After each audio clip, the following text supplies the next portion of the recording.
Pejabat Ukraina mengklaim menghancurkan kapal penjelajah rudal Moskva milik Rusia di Laut Hitam lewat serangan rudal.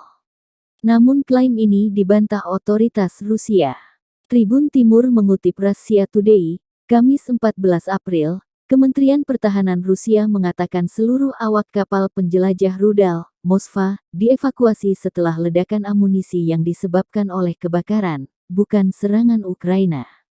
Kapal penjelajah itu mengalami kerusakan serius, kata militer Rusia, seraya menambahkan bahwa penyebab kebakaran sedang diselidiki.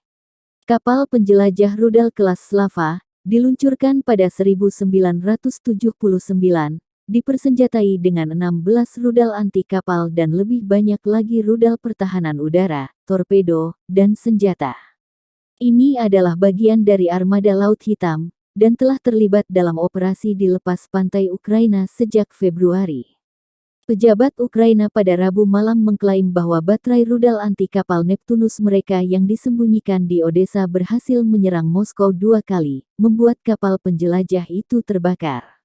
Di antara mereka yang membuat klaim adalah Maxim Marchenko, Kepala Administrasi Militer di Odessa, dan Anton Gerashchenko, penasihat Kementerian Dalam Negeri di Kiev. Namun, mereka tidak memberikan bukti apapun atas klaim mereka. Satu saluran Telegram Ukraina dilaporkan memposting, kemudian dihapus, foto kapal Iran yang terbakar dan tenggelam di Teluk Oman tahun lalu dan diberi narasi tak benar bahwa itu kapal rudal jelajah Rusia yang ditembak militer Ukraina.